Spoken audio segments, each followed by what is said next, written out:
Voici le système Pluvalor ou la valorisation intégrale de l'eau de pluie. Pluvalor n'est pas un système commercial. Son placement ne demande pas une compétence particulière. L'originalité de ce système est le fait de donner la priorité à la production d'eau potable de haute qualité au départ de l'eau des précipitations et d'adapter la qualité de l'eau aux besoins de chaque usage.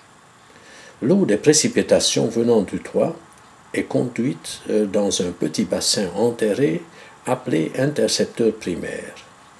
Elle s'y débarrasse de ses impuretés les plus grossières. L'intercepteur primaire peut également être remplacé par un filtre à panier. L'eau arrive ensuite dans la citerne de décantation où les impuretés plus fines se déposent au fond. Afin de préserver la qualité de l'eau, les citernes doivent toujours être enterrées. Une bonne citerne à eau de pluie n'est autre que l'imitation artificielle d'une cavité rocheuse souterraine dans laquelle l'eau se conserve en très bon état. Le trop-plein de la décantation se déverse dans la citerne de stockage. Pour un usage domestique, l'acidité de l'eau de pluie doit toujours être neutralisée.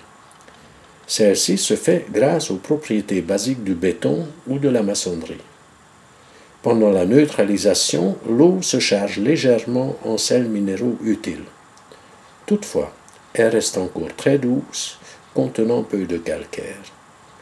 La citerne est équipée d'un trop-plein et d'un aérateur d'étang. À partir de la citerne, l'eau est aspirée à travers une crépine flottante. Ainsi, la pompe n'aspire ni les impuretés déposées au fond, ni celles qui surnagent. Nous arrivons ainsi au système de pompage et de filtration. Après avoir passé par un filtre de 25 microns, l'eau est mise sous pression par un groupe hydrophore pour être infiltrée à travers un filtre de 10 microns. Le système peut également être équipé d'un compteur d'eau et d'un robinet pour purger l'installation. L'eau obtenue est de qualité non potable, mais inoffensive. Elle est distribuée dans toute la maison pour les usages non alimentaires. L'absorption accidentelle d'un verre de cette eau n'est pas nuisible à la santé. Cette eau alimente la lessiveuse, le lave-vaisselle et tous les robinets d'eau froide de la maison.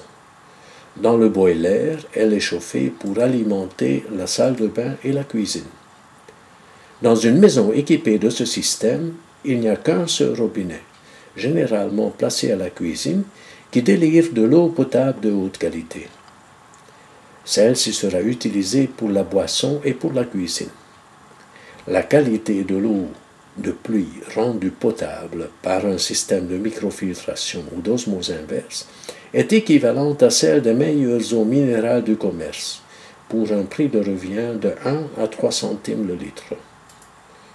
Quand le toit est trop petit pour couvrir en eau les besoins du ménage, on alimentera le WC et les robinets extérieurs à l'eau de distribution. En cas de panne sèche, on introduira un peu d'eau de ville dans la citerne en attendant la verse suivante. Pour en savoir plus, n'hésitez pas à visiter le site internet www.autarcy.org où vous trouverez toutes les données analytiques sur la qualité de l'eau obtenue après traitement et filtration.